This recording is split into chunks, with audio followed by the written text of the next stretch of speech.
TV Aberta São Paulo, Quality by Maracedro, nós estamos aqui no Espaço Mosaico, nós estamos sendo recebidos a nossa produção por Edna Maia, que é uma das proprietárias aqui do Espaço Mosaico. Muito obrigada, viu, por realmente tirar um tempinho da sua agenda para dar esse atendimento a nós aqui da Quality by Maracedro. Eu que agradeço, né, muito obrigada pela oportunidade, né, da gente falar um pouco do nosso trabalho para os seus telespectadores. Muito obrigada. Edna Maia, o que é o Espaço Mosaico? O Espaço Mosaico é um espaço, né, um espaço educacional, de desenvolvimento educacional, onde nós atuamos em várias frentes, né?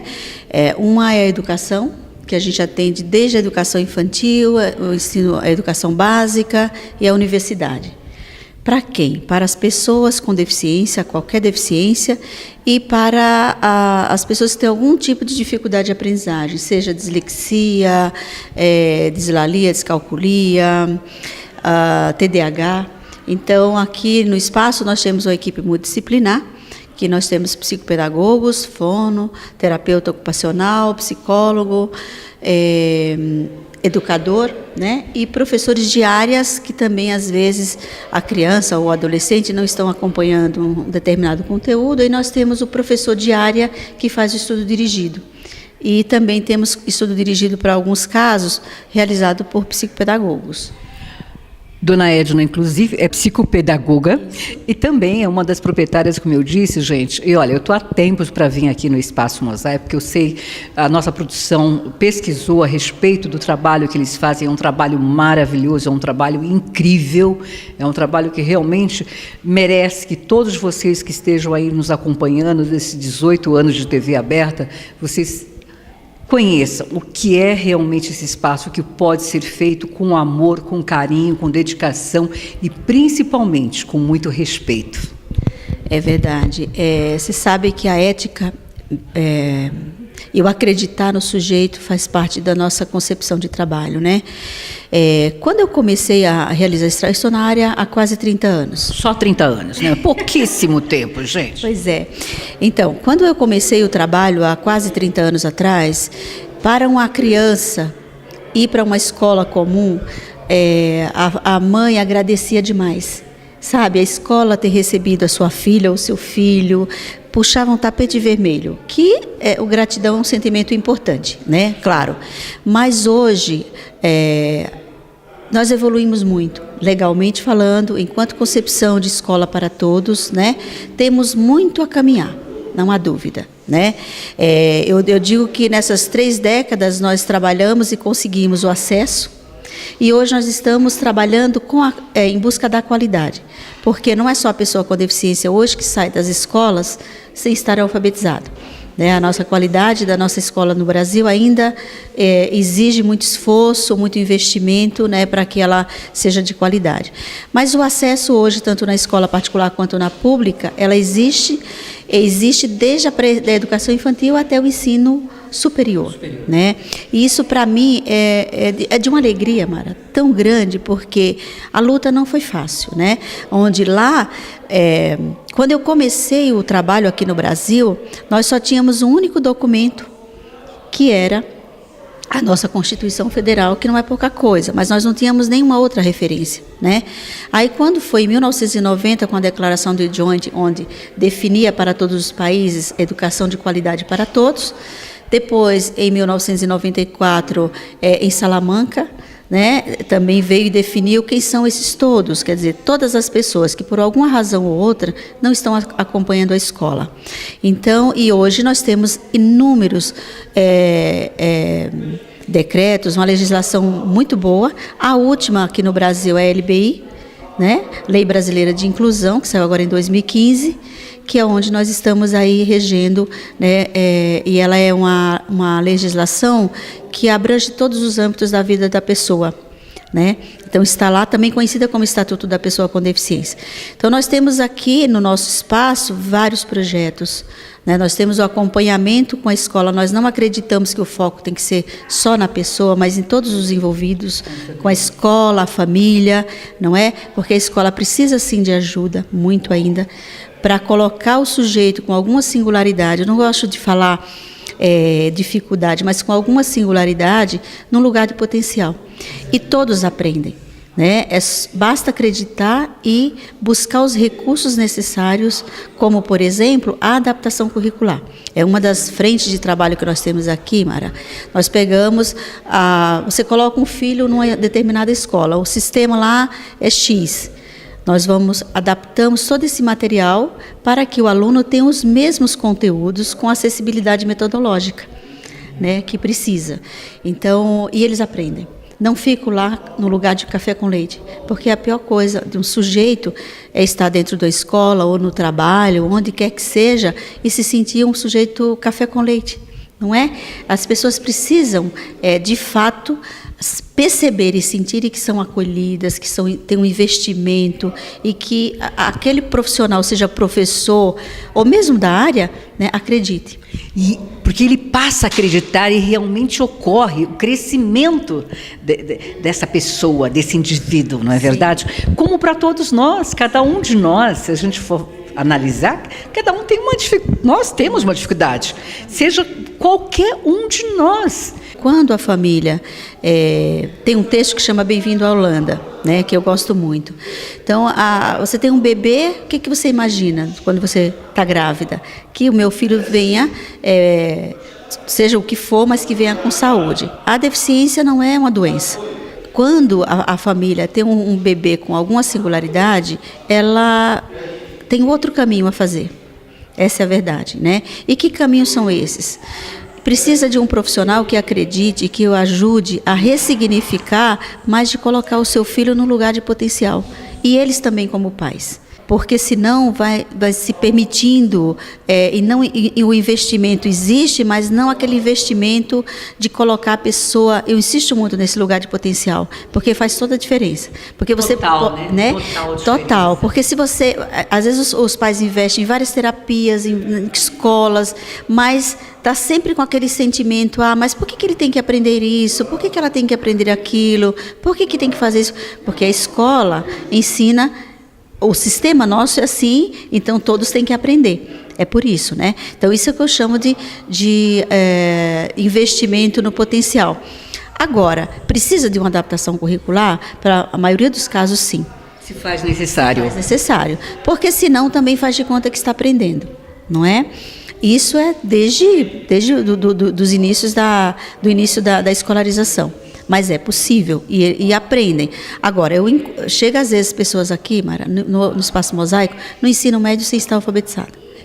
Por quê? Porque é disso que eu estou falando, não foi feito o investimento adequado. A família investiu a vida inteira, mas o resultado não aconteceu de fato como eles têm direito.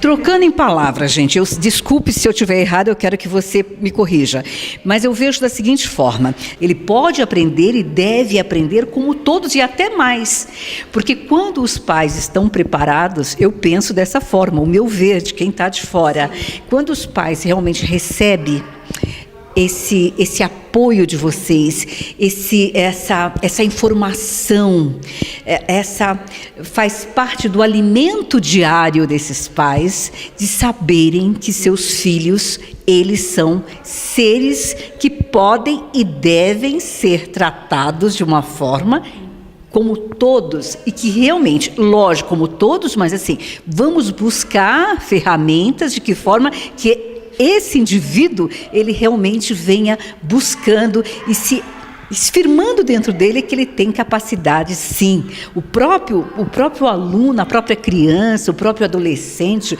quando chega a uma faculdade, ele dizer a si próprio: eu posso, eu quero e eu consigo. Então, isso também é passado para os pais. Por isso que essa criança, juntamente com o ensinamento que vocês dão, essas ferramentas que vocês utilizam, aí sim a criança tem esse potencial de crescimento. Sim, sim. Eu brinco que ninguém faz curso para ser pai e mãe. Exato. Né? Mas quando se tem um filho com singularidade... Hoje, eu vejo que os pais, de um modo geral, precisam de ajuda. Um filho com singularidade ou não, né? Porque a dificuldade de dizer não para os filhos, de dizer o sim na hora certa e dizer o não na hora certa, né?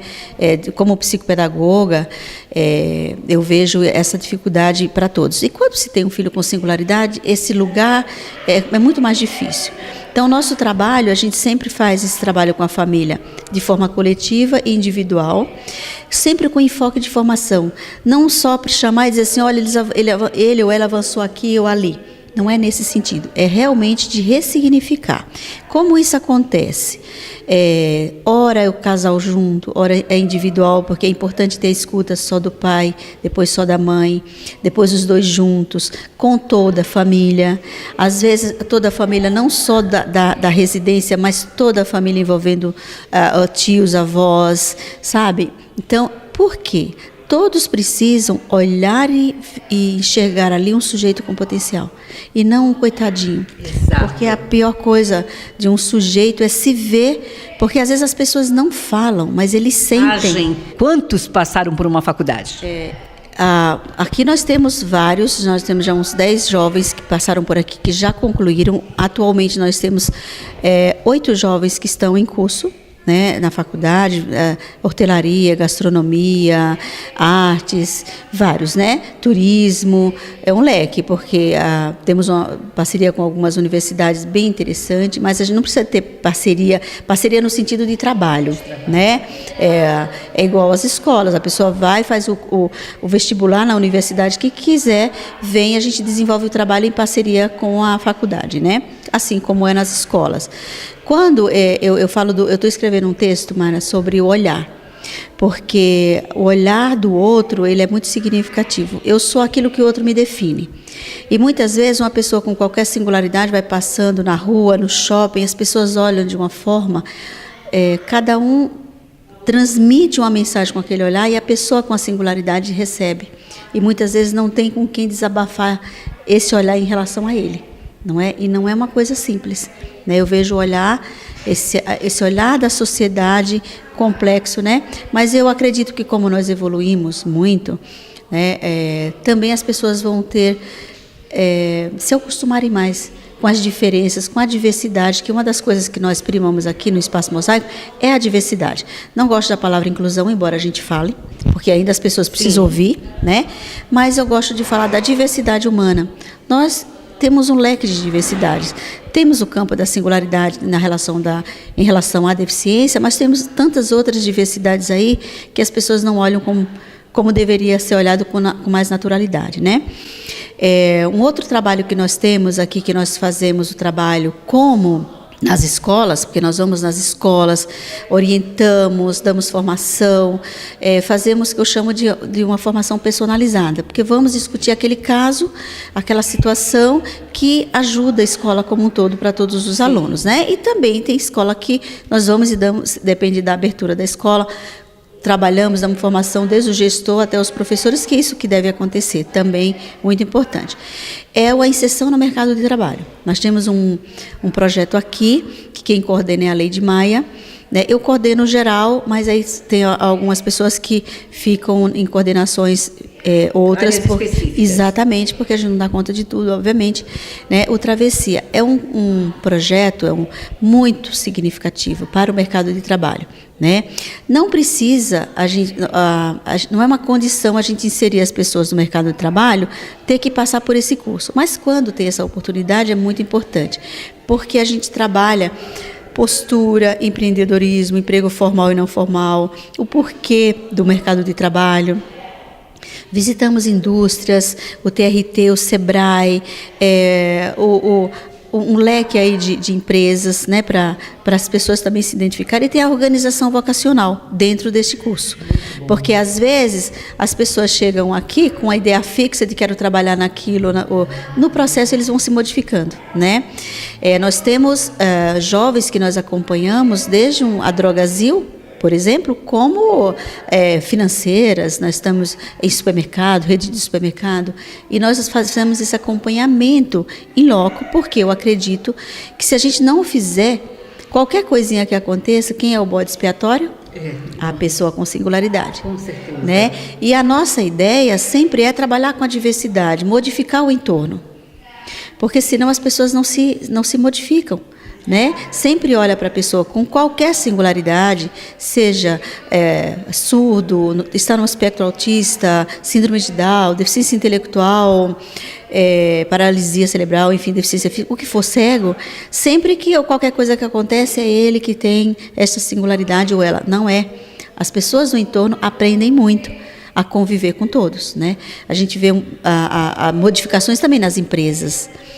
E nós temos aqui, por essa realidade da escola, que no início da entrevista eu falei para você que ainda estamos trabalhando maciçamente, buscando uma qualidade nas escolas, né?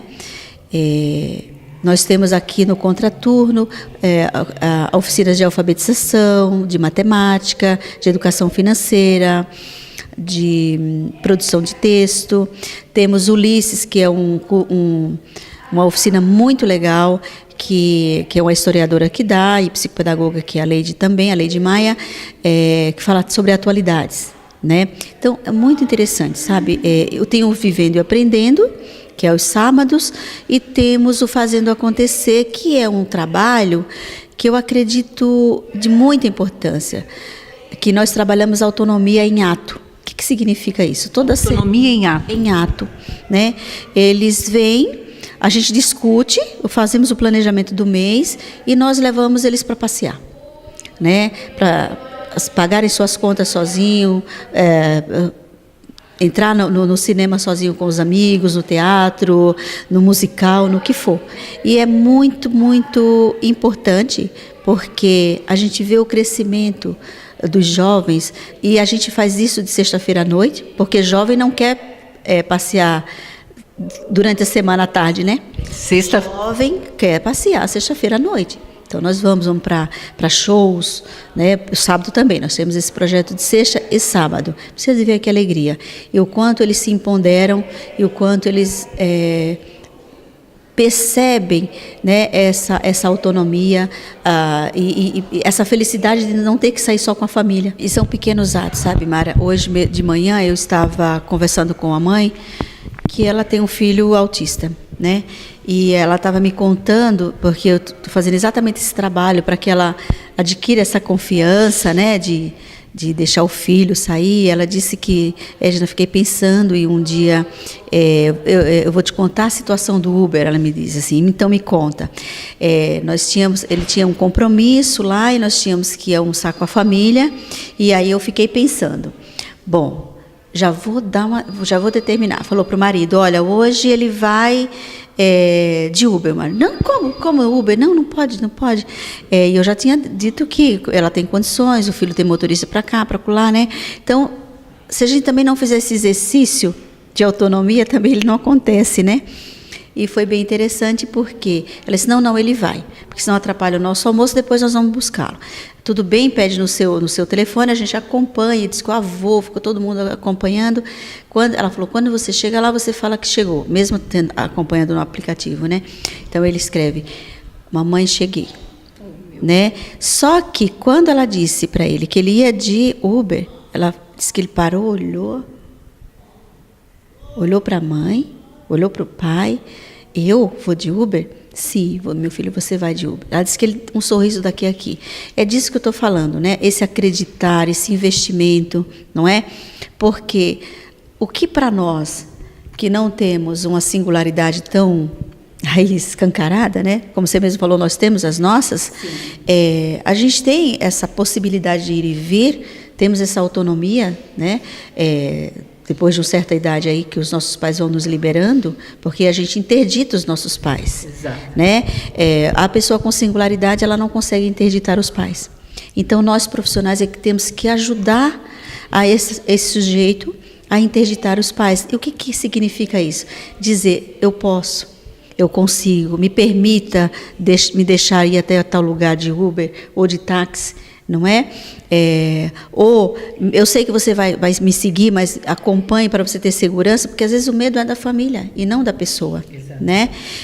Isso são trabalhos significativos e que temos que enfrentá-los, porque senão a pessoa não fica um sujeito com autonomia e independência para a vida, né? Gente, eu acho que é um trabalho maravilhoso, é um trabalho que assim não tem palavras, eu acho, no dicionário para a gente realmente dizer, olha, esse trabalho é sublime, é um trabalho que é um trabalho divino, né? Porque para fazer isso, gente, não são só técnicas, não são só ferramentas da psicopedagoga, não é isso, precisa também, sabe do quê? De amor, acima de qualquer coisa. Amor, respeito. Eu acho que essa entrevista a gente fala sempre sobre arte, sobre cultura, mas hoje nós estamos falando sobre vida. Nós estamos falando hoje sobre respeito, né? Sobre seres humanos e principalmente para a gente se rever. A gente veio falar de um assunto, né, maravilhoso, mas a gente está, eu acho, tendo a oportunidade da gente rever a nossa visão, né, o nosso caráter. Então isso é para que você em casa, para mim, para a Edna aqui, para todos, né, todos os parceiros daqui do Espaço Mosaico, eu só tenho a dizer uma coisa, Edna. Eu estou impactada. Posso dar um recadinho para a família? Primeiro eu quero agradecer a equipe do Espaço Mosaico, né? Sem a minha equipe eu não teria condições de fazer o trabalho que a gente tem feito, porque os desdobramentos são diversos, né? A gente atende uma pessoa e o desdobramento com a família, com a escola, com os outros profissionais que a gente faz os intercâmbios, né? Agradeço bastante a equipe, né, por essa disponibilidade. Para as famílias, eu queria deixar um recado para as famílias, né, algumas considerações. Acreditem, eu sei que vocês acreditam nos seus filhos e nas suas filhas, né? Mas observe o investimento que está sendo feito, né? Procurem sempre acreditar e colocá-las no lugar de potencial. Seja qual for, desde de pequenininho lá na estimulação essencial até a universidade, se assim o sujeito tiver desejo de fazer, né, ou no mercado de trabalho, acreditem e não se conformem com a coisa de segunda categoria. Os filhos de vocês são, de fato, sujeitos com potenciais. Eu não trabalho, sabe, negando a singularidade, negando a deficiência, seja o que for. Não trabalho, mas eu não coloco isso como foco primeiro, e sim o sujeito, né? Mas, para isso, a gente tem que acreditar muito no nosso potencial enquanto profissional, porque eu só consigo acreditar muito na pessoa que eu estou atendendo, em todos os envolvidos, se eu, de fato, acreditar que eu posso contribuir, que eu posso ressignificar, que eu posso ajudar nessa transformação e que eu posso fazer a diferença. Nós, profissionais, temos que ter muito internalizado isso, né? E para os profissionais, para a escola, empresas, enfim, também eu peço isso, né? Invistam nas pessoas que vocês atendem, acreditando e colocando esse sujeito sempre no lugar de potencial. A disponibilidade nossa interna faz toda a diferença, da gente não medir esforços nossos, seja técnico ou de sabedoria, que é o que você falou de um outro jeito, né? Porque a gente tem as nossas ferramentas técnicas, né? Temos uma formação técnica, mas existe algo que é para além do conhecimento, é a sabedoria. A gente precisa ter sabedoria para transformar as pessoas, o nosso meio, ao nosso redor e o mundo. Se a gente não tiver essa disponibilidade interna, nós não faremos diferença. Nada ocorre. Né? Nada ocorre. E, enfim, é isso, né? Para a gente poder, cada dia, melhorar um pouco a nossa sociedade, numa diversidade aí tão grande, e estamos num momento de muita intolerância, ainda, apesar dos avanços, né? É isso. Tolerância e principalmente a falta de respeito. Se eu não tenho respeito por mim, eu não tenho pelo outro. O que está acontecendo de maneira geral, os nossos valores estão, ninguém mais sabe, estão totalmente invertidos, né? Então, eu acho que nós temos obrigação de, enquanto nós estivermos aqui, enquanto for permitido que a gente esteja nessa passagem aqui, a gente possa viver, mesmo com todos os problemas, sejam eles quais forem, de que ordem for, mas que a gente tenta viver o melhor possível, cada minuto, cada segundo. E a partir do momento que a gente se permite, eu não diria cobrança, mas esse presente para nós, a partir do momento que a gente começa a se policiar, a gente refinar a nossa, sabe, o nosso ser, o nosso interior, eu acho que tudo fica mais leve. Tudo. Todas as outras dificuldades, elas se tornam mais leves e com mais facilidade da gente saber como administrar, como levar. Então, vamos mudar o nosso olhar. Você que está em casa hoje, está aqui no nosso GC, os telefones, o espaço, esse espaço incrível, esse espaço que realmente, gente, merece todo o nosso respeito, a nossa gratidão, porque assim, não é porque você não tem um filho que de repente precise realmente ter esse empenho, dessas técnicas, dessas pessoas tão dedicadas, mas o mundo precisa. Todos nós precisamos, independente de quem quer que seja. O mundo só vai ser melhor a partir do momento que nós olharmos dessa forma. E isso é qualidade de vida. É TV Aberta São Paulo, é Espaço Mosaico.